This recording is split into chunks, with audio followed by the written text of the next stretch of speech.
I'm Steve Evans. Even the most fussy among us don't mind being windblown and getting a little bit wet to view the magnificent American Falls, and about 200 yards up the Niagara River, the Horseshoe Falls on the Canadian side. Today, from this town of 70,000 people, not only do we bring you a pair of waterfalls, but a pair of very exciting races, and the inaugural running of the Grand Prix of Niagara Falls on a street circuit of 1.5 miles, 15 turns. To tell us about what we can expect, here's Brock Yates. Well, Steve, we're going to lead off with some really ultra-competitive race cars. This is a Valvoline Bosch Super V. And as I say, they are terribly, terribly competitive little race cars. And we've seen the likes of Al Unser Jr. and Michael Andretti wheel these things around tight circuits like Niagara Falls. And today, they're going to run 60 miles. The course is only about a quarter of a mile away from the falls. You can actually see and sometimes feel the mist, depending on how the wind is blowing. Ultimately, it measured out at 1.6 miles with 15 turns. It kind of looks like the state of Texas with a paperclip attached over to the right-hand side. Interesting racetrack. Maybe not quite as challenging as going over that falls in a barrel, but still not an easy one. You're right, Steve. As we watch 23 starters come to the line in the Valvoline Bosch Super V race here at Niagara Falls. Now, these are pure racing cars, adjustable chassis, ground effects, skirts, all the components of a big-time race car except raw horsepower. Well, that's right, but when they only weigh about 1,100 pounds with the driver on board, the horsepower-to-weight ratio is very high, so they're quite quick. And also, they can be very twitchy to drive because they don't have a lot of tire on the ground. The rules don't allow very big tires like for Mid-Atlantic or Indy cars or any other kind of formula cars. You've got to be careful and only use enough power to match the tire capability. Well, as I said at the opener, an awful lot of young stars come out of this, and I have a feeling that we're going to see some of the greats that we'll remember in years to come that we saw some of the future greats running here at Niagara Falls. Great training vehicles. We're going to see them start here in just a few minutes, so stay with us. Super Vs are coming at you. The mouth of the Niagara River where it empties into Lake Ontario, and believe me, it's one of the most battle-scarred pieces of real estate in all of North America. For 200 years, 1600 to 1800, the British, the French, and the Americans battled tooth and nail for this place, but now we're going to go upstream a little bit to the Niagara Falls Grand Prix where we're going to see some more battles. But this time with 200 horsepower, 150-mile-an-hour Super V race cars, Steve Evans. And on the pole is Chris Smith, the number 31 car from Palos Verdes, California, the son of famed chassis expert Carroll Smith. Recently at the Grand Prix of Dallas, Chris Smith's problem started early. In fact, on the very first lap, that was his white number 31 car. And watch the blue car behind him, number 5, Robert Gropp. He just runs right into him. That's Ben Smith, and then he is T-boned by Michael McHugh, the yellow car you see coming into your picture. And that can do a lot of damage, not only to the human frame, but also to your racing budget. Chris was uninjured and apparently undaunted as he is qualified here on the pole. Earlier, Paul Page talked with him. Well, here is the fastest qualifier, Chris Smith. Chris, to figure this track out as quickly as you did, how tough was it? I think it was tough. It was tough for everybody, though, and luckily we came out the best. But it's a good layout, and there's nothing real tricky about it, so it wasn't too bad. Is there one particular part of the circuit that you want to use to get around people? I have to say at the end of the long straightaway, maybe under braking, is going to be where you'll see the most passing. All right, good luck to you starting from the pole. Let's go to the second fastest qualifier and Brock Yates. Well, Paul, I'm with Paul Reddish, is going to start on the outside of the front row.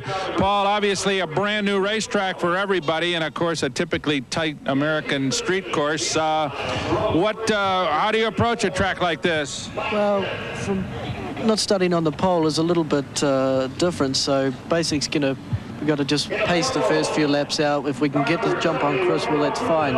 The track is very slippery today. Temperature is very cool, so it's going to play. The first few laps are going to be very slippery. So it's basically the person who can get a little bit of tire temperature into his tires will be away. I would imagine to be able to do some passing down the long, that long left-hander near the back. Yes, there and the other straight going towards it. Yes, the only two places.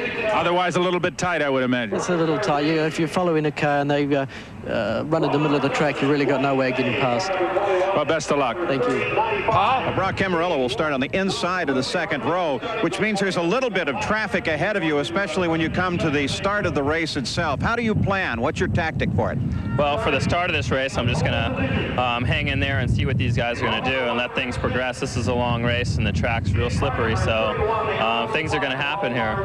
Is the trick today keeping the car alive? Being real consistent here, because like I said, the track's real slick, and things are going to happen if we can go the full distance without a mistake. Third quick, Ken Murillo. Brock Yates is now with the fourth fastest qualifier. Well, Paul, I'm with Steve Wolf. It's going to start on the outside of the second row. You're going to have to take the long way around, at least on turn one. But I would imagine this racetrack's going to be plenty difficult to pass. It should be real difficult. It's wide down the long straightaways, but it's harder to pass on the straightaways than you would think. Most of the passing we do on the brakes, and the braking areas are very slippery here, and they're narrow. We just heard the word slippery 4 times chatting with those drivers. So it's an antsy bunch of 23 competitors that come down possibly to take the flag at the end of this pace lap for the start of the Valvoline Bosch Super V. And Brock Yates, it is cold. The track temperatures are cold. You don't have much rubber. It's going to take some discretion here. It sure is, and coincidentally, we got 23 cameras to cover this action, so it's going to be a good one as the green flag is out. And the white number 31, and Chris Smith immediately jumps into the lead. Quick burst of speed and around that 180-degree corner, and Smith will lead him out onto that little straight down toward the S's. Right behind him in the black 00, New Zealander Paul Radisich in second spot. Remember, Steve, he has already won 2 straight races this year, one at Long Beach, one at Detroit, and he is a man to watch. Radisich, a very mature young driver in this kind of competition. A lot of maturity being shown out there on this very first lap, Brock. Everybody staying out of contact with each other. It's not like stock cars where you can go bang fenders. You get rubber to rubber and somebody's going to get on their head. There's always a good chance of that. Tricky stuff here as they head down toward the fast straightaway. That is Niagara Street and the corner onto Rainbow Boulevard, where they're going to hit on probably 160 miles an hour. As Chris Smith, that left-hand sweeper, down, and now the racetrack's going to really widen out. If anybody's got a chance to pass under hard braking, it's going to be right here. Radisich right in behind Chris Smith as they head down 3rd Street, this little short straightaway. Look at that. Radisich took a little feint on the outside, maybe trying to make a move, but it didn't work. And number 33, the black and white car in the 3rd spot, that's Ken Murillo. And he is hunting around, just looking for an opening to try to zap maybe both of them at the same time if he can pull it off. All right, about to complete the first lap here.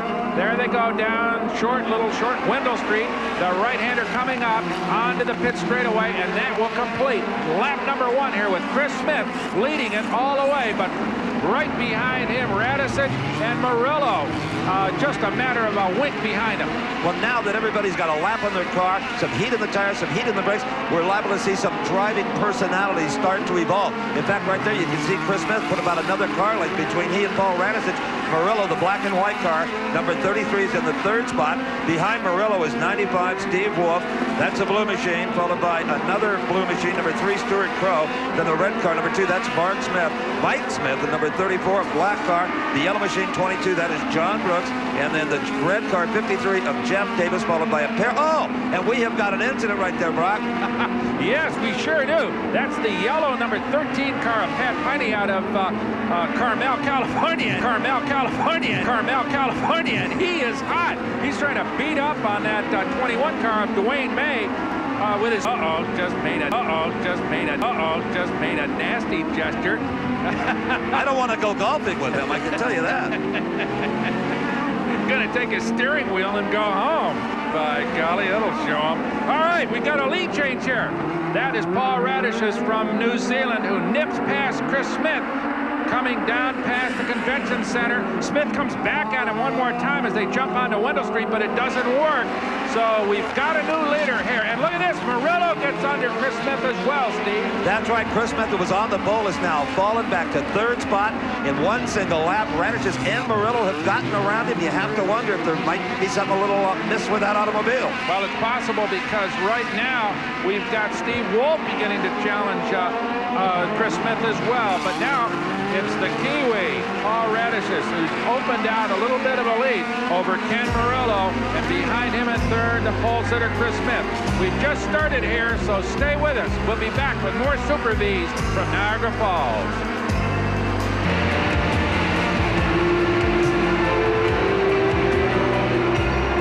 On unspeakable amounts of horsepower there. But here on the Niagara Falls Grand Prix circuit, we've got a yellow flag with limited horsepower as the cars circulate while they try to clear away Pat Piney's automobile, the number 13 car in that tangle with Dwayne May earlier, Steve. Well, leading is Paul Radisich, the 00 car, who just got around Chris Smith. Ken Morello also got around Smith to take over that second spot.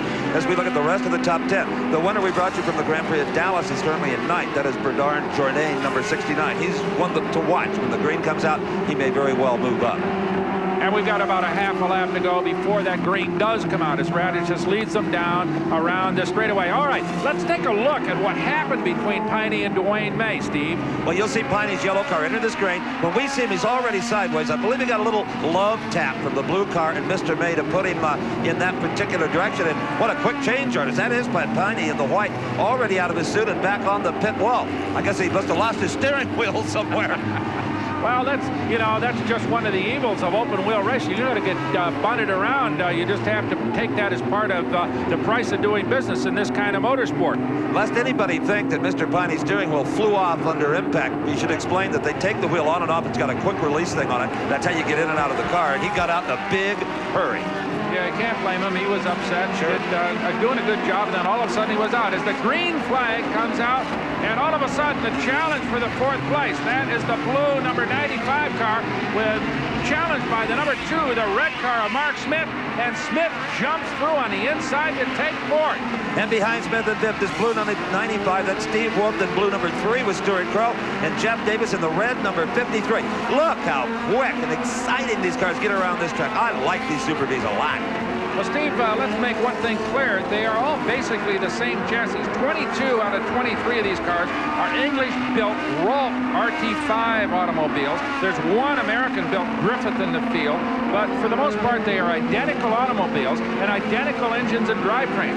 Basically, the Volkswagen 1.6-liter Golf engine, water-cooled 4-cylinder, modified with a Bosch fuel injection system and electronics to develop between 190 and 200 horsepower. And they're required to use a Volkswagen transmission case, but they can do anything inside the case they want to, such as race program the gears for different circuits. As you said, they're all-out race cars, and just the Volkswagen aspect for guys like Mark Smith, currently in port, kind of helps keep the cost down over some other Formula-type cars. Right, but they do have all the goodies that a big-time Indy car or Formula 1 car has, i.e. some tunnels, some ground effects, a wing, a front and back, and fully adjustable suspension. So the guys that learn how to drive and set up the chassis on one of these things are really ready for the big time. If they can run one of these, you can run in the big time, probably, if you can run up front at least. And that's why a guy like Steve Wolf or a guy like the leader, Paul Radisich, is looking forward to a career in the big time. Well, it's a way to be noticed. Oh, but here's a way you don't want to be noticed, and that's in the pits.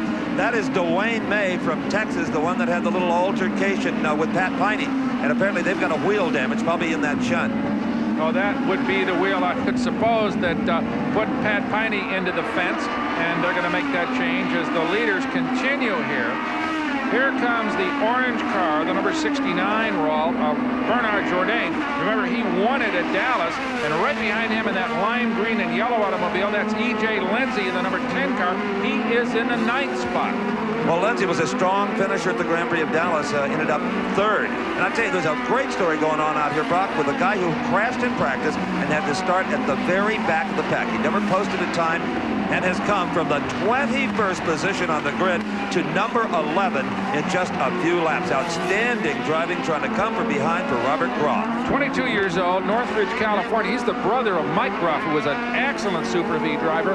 In fact, Robert was the Rookie of the Year in this league and was California and national quarter midget champion before he started in these cars.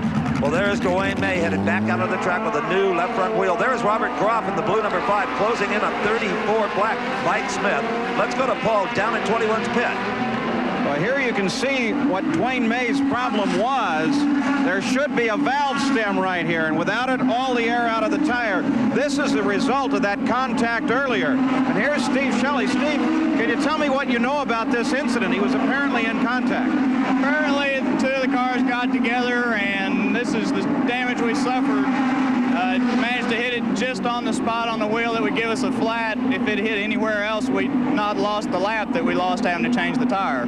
So you changed. He's back in the action now. The car looks good otherwise. Doing great otherwise, but unfortunately we're a lap down. All right, well, maybe you can make it back up. It's going to be a long day. There'll be a few more accidents. We'll make these spots up. All right, good luck. Thank you. He knows what this Super V racing is all about. He's counting out a couple of more yellow flags, Steve, for sure. Well, an action as close as this, that could happen. There is the red car, Mark Smith. He's in the 4th spot and challenging. He's moving up everywhere he can. And, of course, is number 95, the blue car. That is driven by Steve Wolf. I tell you, that's got to be a little weird to go into that shadow block out of the bright sunshine. Well, there are a number of tunnels. You know, there's a tunnel at the Detroit Grand Prix course, and, of course, the famous one along the ocean at Monaco. So if these guys are going to get into Formula One, which I'm sure they hope to do someday, they're going to have to get used to driving through a few tunnels on some of the racetracks around the world. That is their dream, obviously. These guys are road racers, and they're looking for an IndyCar ride or a Formula One ride. That seems to be the objective of most of the kids that jump into open-wheel cars, as opposed to trying to run stock cars or sports-type cars with full-fendered bodies on them. Well, here's one guy that does have an IndyCar. That's the orange machine, number 69, Bernard Jourdain. He is currently trying to get the 7th spot away from 53, the red car of Jeff Davis. Jourdain has not yet driven that particular IndyCar. He hopes to run at the end of the season in a couple of kart road races. Interesting background on Jourdain. He was born in Belgium, but lives in Mexico and has done a lot of racing. He's a pretty experienced young man behind the wheel. As we watch him in that very distinctively colored orange number 69 automobile going by there on that fast left-hander coming down Rainbow Boulevard. Now they'll climb all over the brakes. Here goes Jourdain down on the inside. Can he make it work? Side by side, yes, he does. Through on the inside, a nice clean pass by Jourdain. And now Jeff Davis, the 53 car, will have to contend with that rather distinctive lime green and yellow car, number 10 of E.J. Lindsay. He's in the 9th slot as they again roar under the rooftop of the convention center. So E.J. Lindsay, a restaurateur as it is, 27 years old from Chicago, Illinois, runs on the weekends in this very, very fast Super V League as we watch that trio come down the front straightaway. And here goes Lindsay, locks up the brakes and sails by on the inside, almost did it, but just got in there too hot and falls back. I tell you, he did a good job of trying to recover that automobile and did an excellent job of not hitting anything. So now it'll be fun to see if Lindsay can make up for that bobble right there. That was good old-fashioned aggressive driving. Oh, it's loose again. He might have flat-spotted a tire a little bit. He might have, but he's driving it hard, and you gotta like that. Well, talk about your hard driving. The blue number 5 car, Robert Groff, has now moved from 21st to the 10th position. And his car sits right between 10, E.J. Lindsay, the green car, and number 34, Mike Smith, just behind him. Good racing going on here. And I'll tell you, don't count out Robert Groff for a very high finishing position here.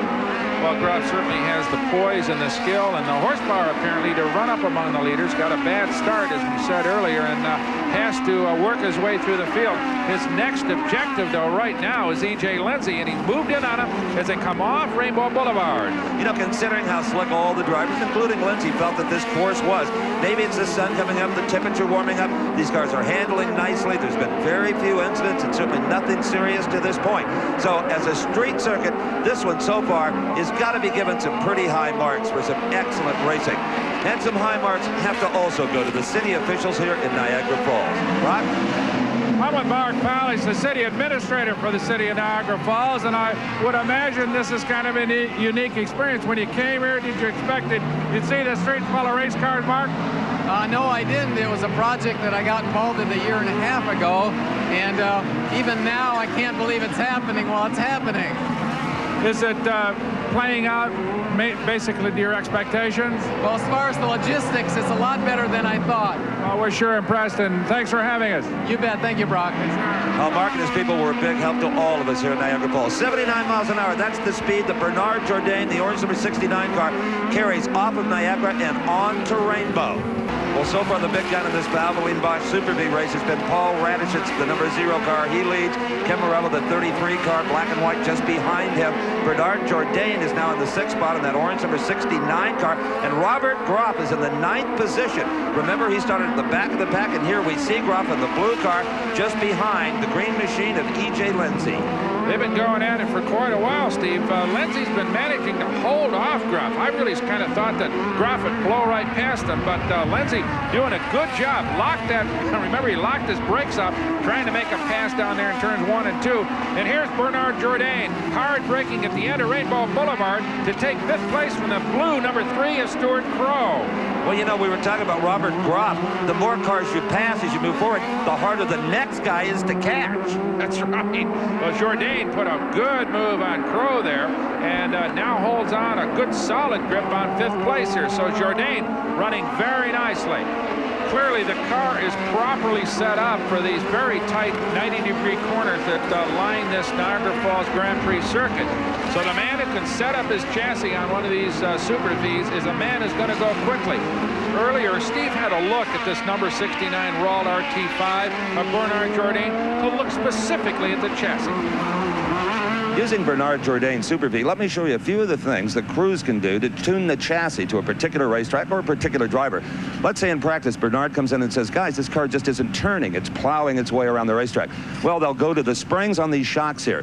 And in that situation, understeer, they'll go to softer rates. They'll also maybe go to a softer torsion bar right up here. Let's say Bernard comes in and he says, guys, this car doesn't want to turn left or right, whichever is the case. Well, that means the diagonal weight distribution is not proper. Again, they'll experiment with spring rates both front and rear, and also maybe even do some adjustment here to the push rod on the shocks. Now, always they'll set the car up as low as possible on any course so that it actually grazes the highest part of the course, and always the car will have a rake to the front. Now, let's say Bernard comes in and he says, guys, all this car wants to do is turn. In fact, it wants to do 360s. Well, what they'll do is, again, go to these shocks, go to softer rates, and probably disconnect this little rear torsion bar completely, and that should help it. Now, if the car at high speeds is just not happy, it's dancing around, they'll go to a little bit more rear wing and also a little bit more front wing. Now, if they've made every adjustment possible, there's 2 things left. You get a new car or a new driver.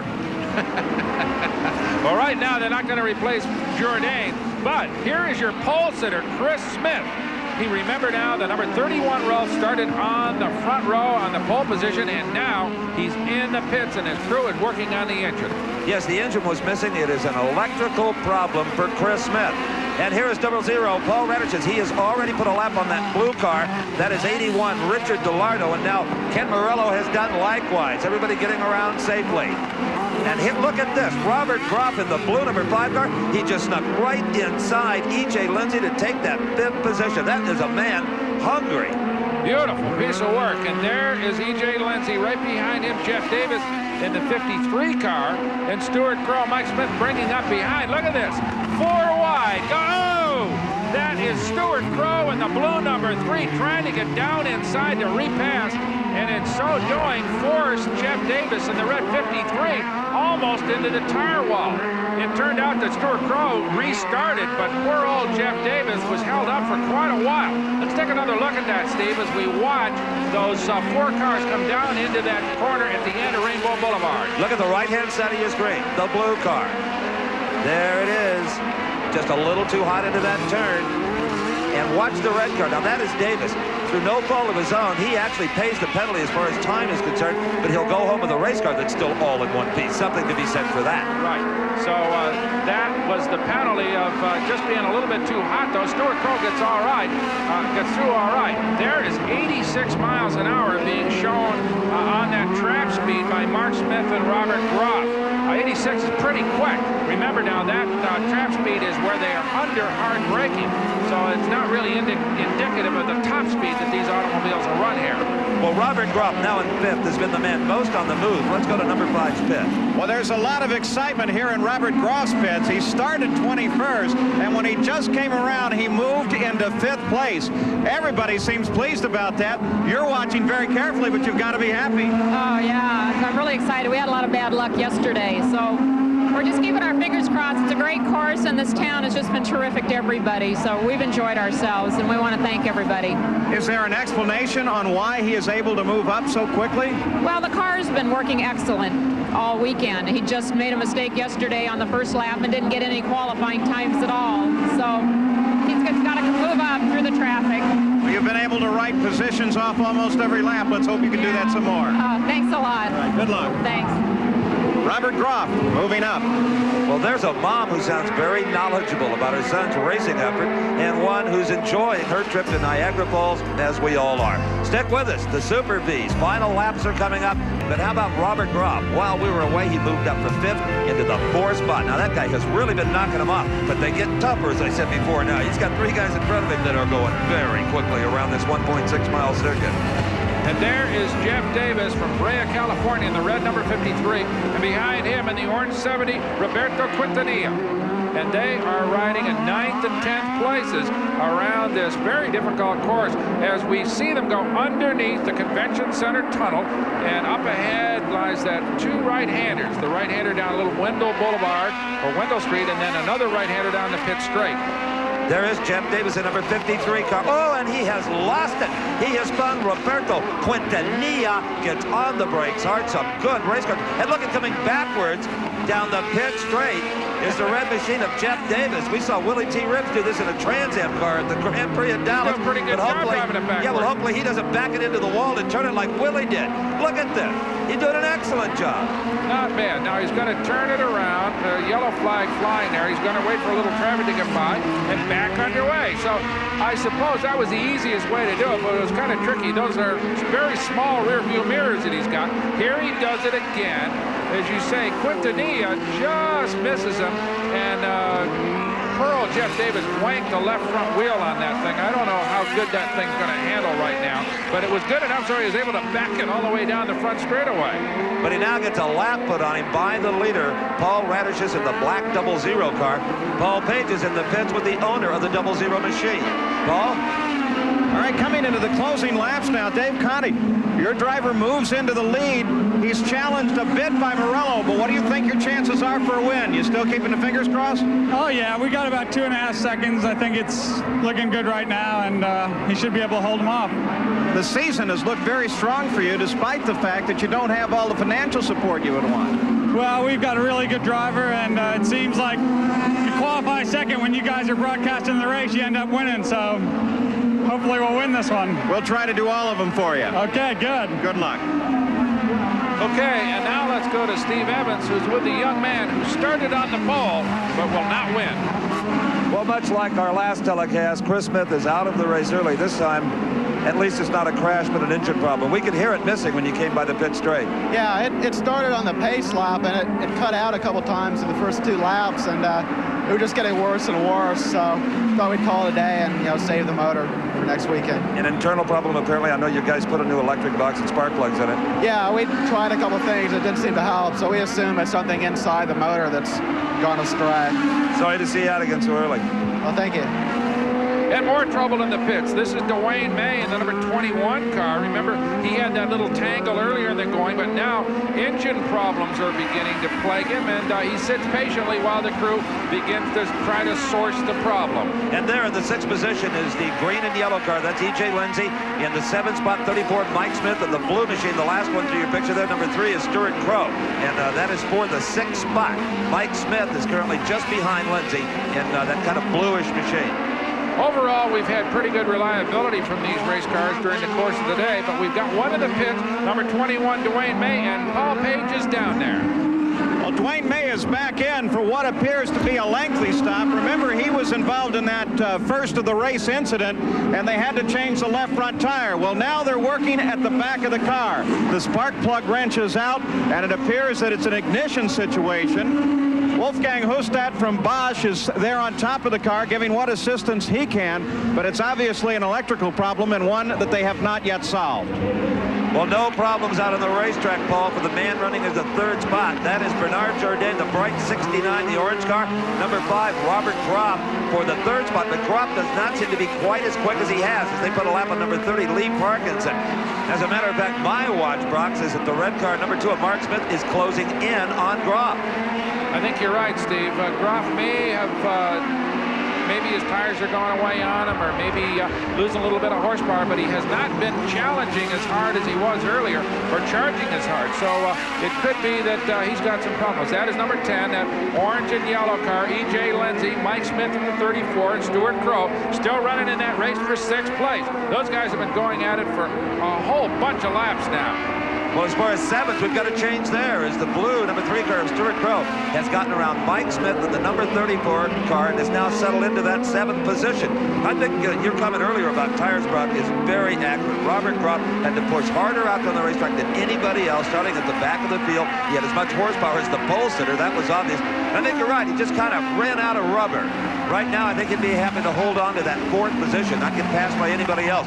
And here on the back part of the course is our leader on the very last lap of this race. The 00 car of Paul Radich is very close to a sweet victory. And the 3rd one of the season for him if he does it. As we said, Long Beach and Detroit Grand Prix already saw him win. So Radich, the young man from New Zealand, came up here to make his way and doing a very impressive job. And believe me, Steve, there are a whole lot of IndyCar owners pay a great deal of attention to young men like Radich because they look at them as the future stars in championship car series racing. There's a man whose watch seems to be running backwards. This race will just not end for it. Dave Conti, of course, the man who owns that 00 car. When we brought you the Grand Prix of Dallas, Radich was 2nd, but only because of a slipping clutch. He could have won that one as well. But Ken Murillo, who's running in 2nd, is the points leader by finishing ahead of Murillo as he does right now. Paul Radich wins. Conti loves it, and that will help narrow up that points gap between here and Murillo. And as we suspected, Mark Smith, number 2, got by Robert Groff in the 5 car to take the 4th position. The race now is for 5th between the blue car of Groff and the green and yellow machine of E.J. Lindsay. Okay, let's see how that resolves itself as they head down that long Rainbow Boulevard straightaway. If anybody's going to make a position change, it's going to be under hard braking right at the end of this straight. In front of Groff is Lee Parkinson in the 30 car. He'll move out of the way, I would imagine. Yes, he does. He lets Groff through. Good move by Parkinson. Here comes E.J. Lindsay, and right behind him, Mark Smith. There is Robert Groff's mom from all the way in from Northridge, California, waiting earnestly and nervously for her son to come around. The final corner coming up for Robert Groff. If he can hold off E.J. Lindsay one more corner, he's got 5th place. A beautiful drive by this man. There he comes. Little celebration there in the Groff pits. Happy young lady there with mom as Robert Groff goes on to 5th place. Paul Radich is, though, a convincing win here at Niagara Falls. Right now, though, attention is centered here on the completion of the Valvoline Bosch Super V race, which was won by Paul Radich. He beat out Ken Murillo. A good race back there for 6th spot that we watched most of the afternoon. Roberto Quintanilla, Steve Wolf finished out the top 10. Let's go to Steve with a winner. Well, there is one of the brightest young drivers that New Zealand has exported in a long time. Paul Radich won the thing virtually wire to wire. Paul, a terrific job. Thank you very much. I'd like to congratulate Ken. He drove a great race. Yes, he did. My problem is I just had huge oversteer, and the roll bars were not adjusted out, so I just had to put up with it. So the car wanted to come around on you? I just wanted to spin like someone was holding the front and the back was just spinning around. It was good fun. The last time we talked, you were 2nd with a slipping clutch. Disappointed. Here today, just a wonderful effort. Yes, thank you very much. The car ran well. Dave Conti puts a great car together. My sponsors, Caproco, Continental Airlines, fantastic. Some nice driving rounded out that combination. Thank you very much. Okay, let's go to Paul with 2nd place. Well, Steve, here's 2nd place, Ken Murillo. Quite a fight, the whole thing with Radich. Yeah, he was running real strong, and the best I could do was run with him, so I tried to make some changes in the car with the bars and stuff and lose a little bit of time with that. But this is my first year in Super V, so we're getting a little bit closer each time. First time out on a circuit like this, do you learn things during that run where you can pass that you didn't think you might be able to, for example? Yeah, or even how the car's working. We actually started the race on a different setup than we qualified, or even what I ran with. So I had to learn the car again and see where it would work best, and then I knew my strong points where I could pass. Okay, Ken Murillo finishes in 2nd place. Let's go down now to Steve Evans, who has the finisher in 5th place. Robert Groff, after that tremendous run, up from 21st. Well, Robert, I have to tell you, you may not be on the victory stand, but you put on some of the best racing of the day. You were always battling with somebody.